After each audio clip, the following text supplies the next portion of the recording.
bestowed unto thee. For my promise is solid as stone.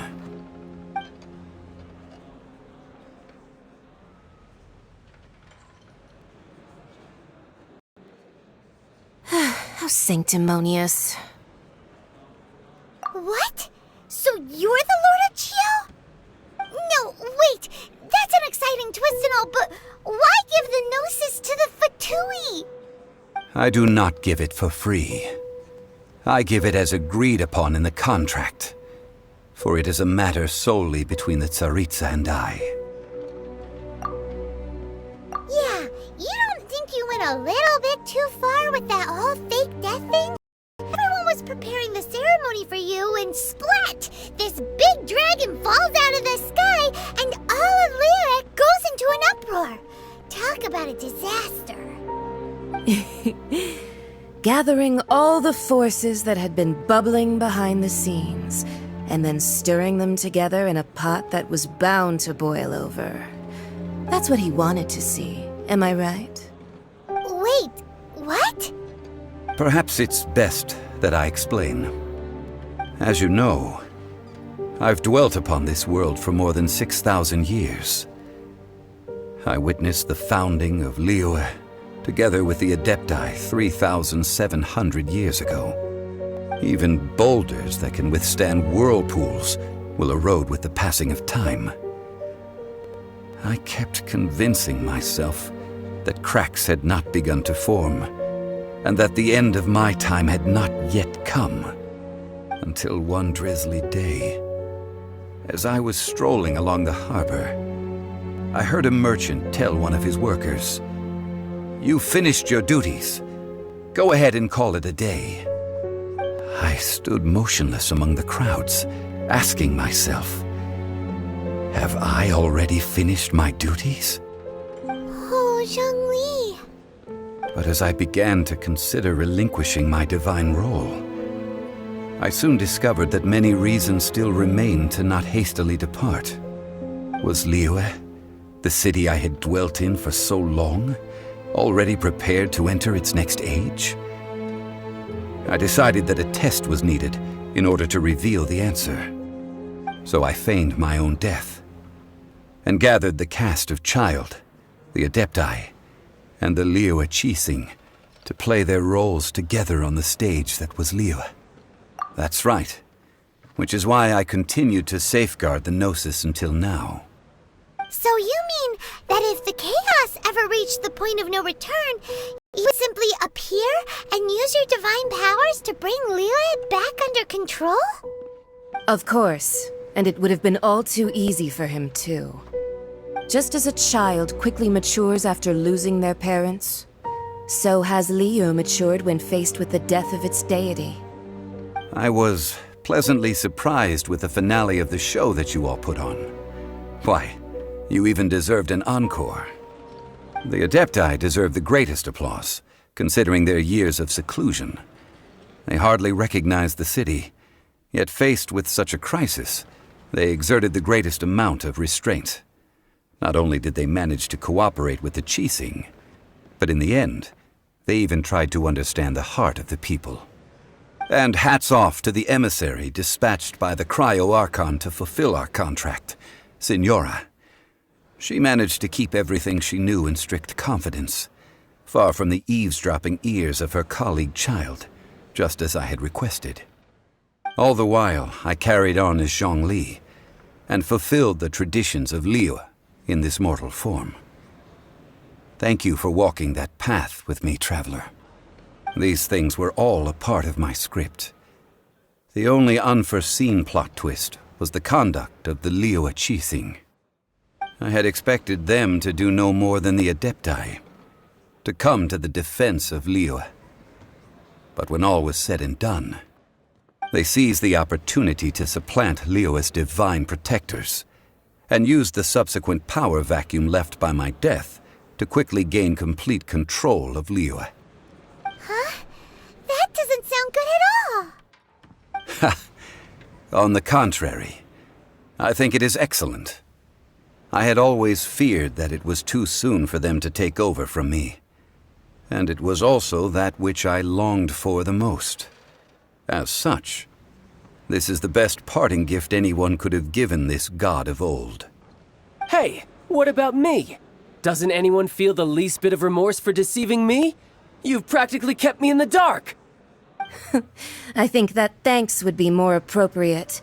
You certainly played no small part in all of this, wreaking havoc and turning the city upside down. The Lord of Geo ought to thank you for your performance, if anything.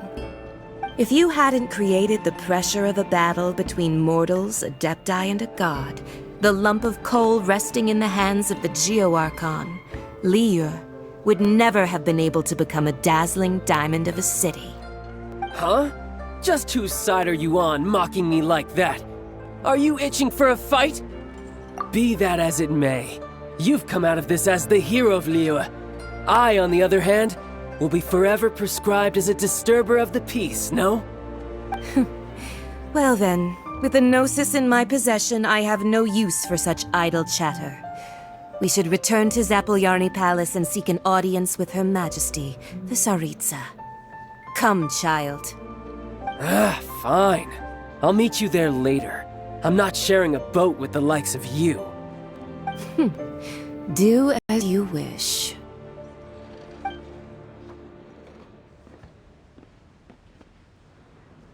Now then, is there anything else you wish to ask me? Right! As Zhongli always told us, a good trade is a fair trade. Paimon has no idea what could be a good trade for a Gnosis. Realistically speaking, there is no such thing. Huh? However, I am the god of contracts. For thousands of years, I have made countless contracts. If the deal was of no benefit, then I certainly would not be inclined to agree to it. My agreement with the Cryo-Archon will be the last of my contracts as the Geo-Archon. My contract to end all contracts. As for the bargaining chip that the Tsaritsa used to balance the scales, uncover that answer for yourself in your future journeys.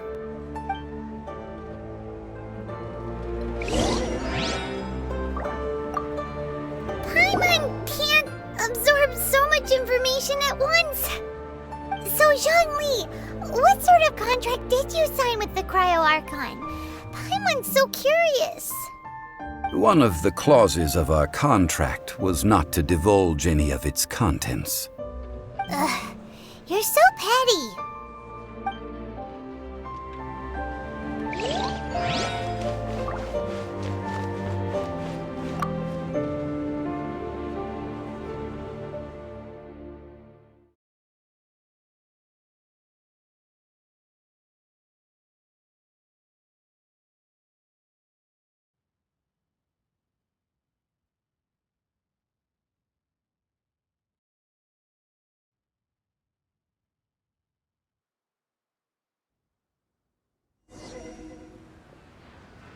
Today's the day of the rite of parting.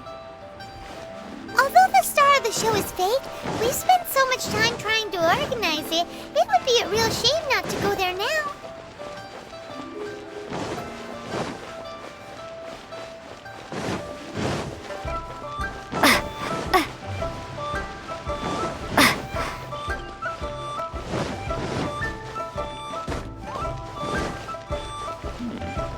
This is a peaceful neighborhood.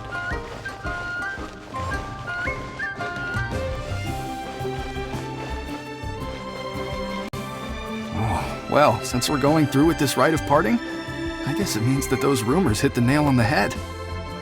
So Rex Lapis is really... But they didn't catch the culprit, did they? Oh, come on. Do you think that the assassin could have been a normal person? You know what I think. I don't think any of the gossip on the streets you hear from those shady types is worth anything. There's only one real possibility in my mind. I've heard that the assassin was that Fatui fellow. Youngish, pretty high in rank. I think they called him Child. The Fatui? They certainly are very suspicious. Who knows what those greedy, crooked folks... Shh! Lower your voice. If the Fatui catch you in their sights, Rex Lapis won't be around to protect you this time.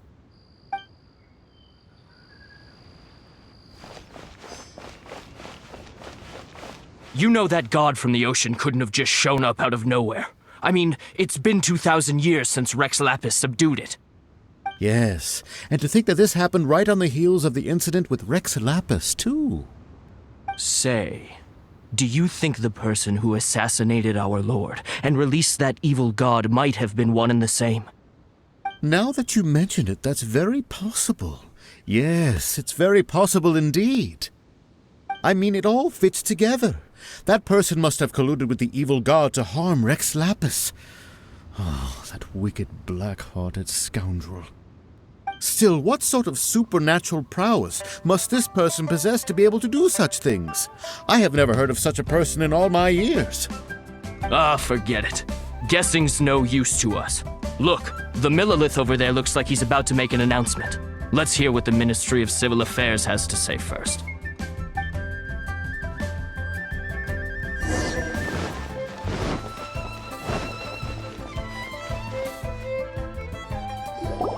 Hear ye all! The Qixing's words. Though a dragon soars ageless as the mountains, it too must return to dust. This is common knowledge. Gods and Adepti live glorious lives, but both light and shadow have their season. So too must they face divinely appointed trials. Rumors and hearsay abound on the streets that Rex Lapis was murdered. Now, let the truth be revealed. Having been thwarted in his trial, Rex Lapis's soul has recouped the celestial heights. He beseeches the people of Liyue to grieve not and to let not their hearts be saddened. Nor are they to believe street-born rumors or indulge in baseless speculation.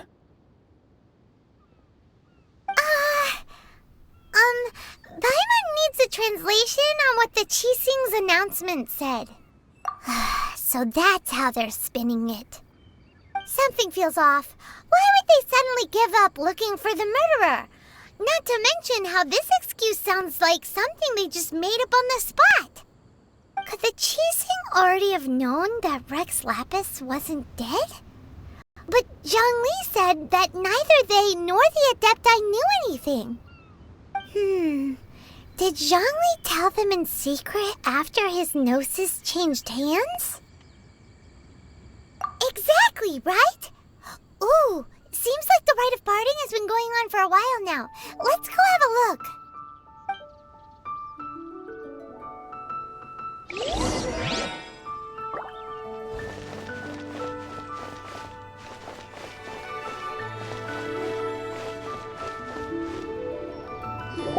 Look, it's Ningguang and Keqing.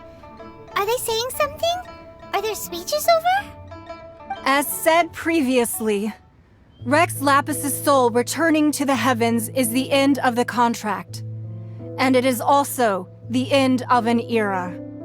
3,700 years of contracts burnt and reduced to ash. We, the people of Liyue, were indeed prosperous. But blinded by our prosperity, we forgot that time can be pitiless. The long, unending dream of our Archon walking among us. Now that we have awoken from our dream, we must learn to say farewell. Will you stand with us as we re-establish our cracks? As we build a new age of prosperity? So concludes the words of Her Eminence the Tianquan.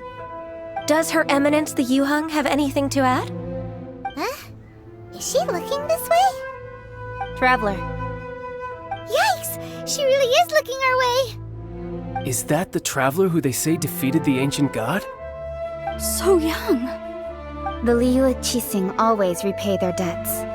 And as you have heard, our eyes see far and our reach is long. Name your price. You deserve that much. Whoa!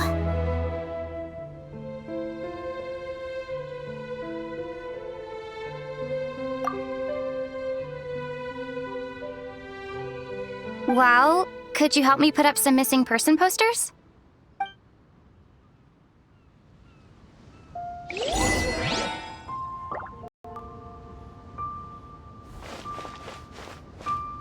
Roping you in was possibly the most masterful move we could have made. I believe that future generations will say so too when our deeds come up for their review.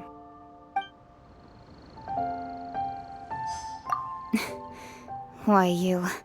Were you just trying to look cool earlier, or are you really that selfless? If you were looking for someone, you could have just told me that in private.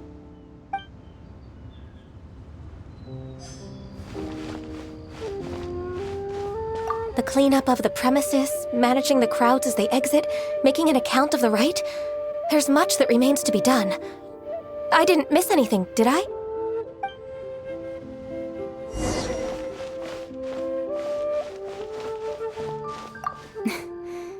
If you were looking for some... Roping you in was possibly the most masterful move we could have made. I believe that future generations will say so too when our deeds come up for their review. Why, you... If you were...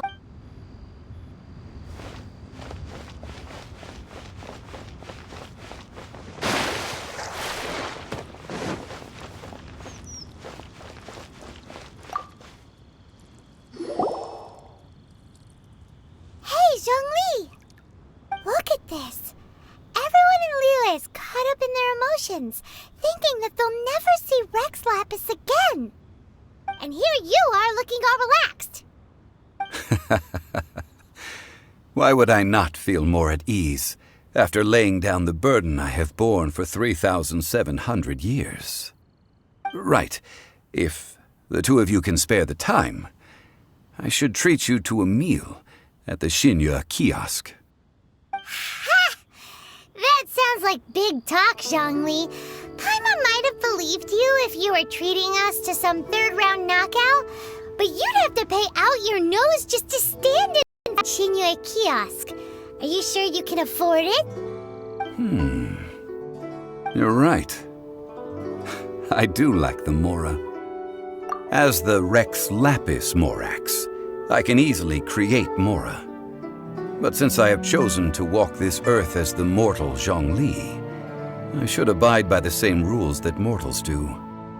When I was journeying with you, though I still had the Gnosis in hand, I knew that I must soon retire from my role as an Archon, so I had to rehearse a little for my new life. Oh, no wonder! Paimon gets it now. You didn't look at the price tags when we were spending because you've never had to. But since you weren't used to not being able to just make more Mora as and when you wanted to, you had to try becoming a parasite to society who lives off of other people's credit. Well, we were only spending Fatui money. You don't have to say it like that. In the City of Commerce, we do not merely exchange money or goods. We also exchange knowledge, memories, and foresight, as well as positions, roles, and lives. The Archon Morax could never experience life as the true mortal Zhongli could, no matter how many times he descended to be with his people. I must thank you for that. I will treasure the memories that I made as Zhongli, traveling the streets of Liyue with you. That is true. But there is no journey that does not end. No meetings without partings. Paimon thinks that we should make a move and continue our search for the Seven. I fear that continuing your journey may be difficult. The nation that neighbors Liyue by sea, Inazuma, is presently closed. Yes, the nation has been closed by order of its deity, the Electro-Archon Ball. And just as the people of Liyue preferred to call me Rex Lapis, she too goes by another name among locals in Inazuma. Paimon thinks we've heard that one before. Raiden? That is the case. And since Raiden is also the shogun of the Inazuma Bakufu, people call her the Raiden Shogun. That said, though people at the wharf were saying that the situation in Inazuma is very tense, Paimon doesn't remember that always being the case. It wasn't that bad last year. Zhongli, since you're Rex Lapis, shouldn't you know something about what's happening there? Just how did Inazuma become a closed nation?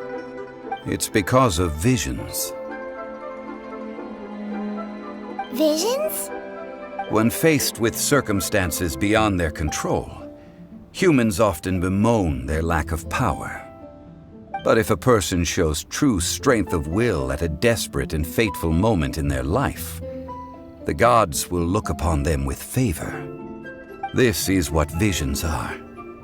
Magical foci bestowed upon those who have been acknowledged by the gods. Uh-huh. That's how people in Teyvat see it. But starting from last year, the Raiden Shogun began promulgating the Vision Hunt Decree. Vision Hunt Decree? Yes. It was an order to seize all visions within Inazuma's borders, and to inlay them upon the hands of a statue of the thousand-armed, hundred-eyed god. They want to seize visions. But why? Aren't visions blessings from the gods? I should think that in the Raiden Shogun's eyes, it is precisely because they are divine blessings that they should be under the sole dominion of divinity. Whoa, that's harsh. The Anemo Archon is the god of freedom, and the Geo Archon is the god of contracts. For her part, the Raiden Shogun is the god of eternity. It seems as though she has finally decided to eliminate any unstable elements that could pose a threat to her eternal realm. The fact that even I, the oldest of the seven, have now passed away, will only strengthen her resolve to pursue eternity. Knowing her, she must have again quoted that adage she is most fond of when proclaiming that decree to her people. 7 ideals for 7 gods, and of these, eternity is nearest unto heaven. All right then. Was there anything else you wish to know? Ah, that was a good one. Failing a divine trial. How they came up with that excuse, I will never know. That said, the reason why the Qixing were so eager to resolve the incident and stop pursuing the culprit was indeed because they received news in secret that Rex Lapis was not dead. I hinted as much to the Adepti as well. How did I accomplish that, you ask? Have you ever heard of this particularly convenient Adepti art known as gifting dreams and visions? All right then. Was there anything else you wish to know? Yeah, about that. Before the Qixing made their announcement, we listened to a lot of people talking on the way. Most of them put the blame for everything on Child. These are indeed false accusations. But it remains undeniably true that Child did send people to the Jade Chamber to prevent the Adepti and the Qixing from defeating the ancient god. I've heard that Ningguang is busy milking that for all it's worth on the foreign relations front at the moment, browbeating the envoys of the Fatui. Ha! Those poor Snezhnayan diplomats. If it were not for Child's exalted position as a harbinger, I'm certain that they would have shifted all the blame to him and called for his dismissal by now. All right then. Was there anything else you wish to know? The time of the Adepti has long passed. If even the Liyue Qixing don't want to face that truth, then what future is there for Liyue? Kuching is absolutely right in saying this.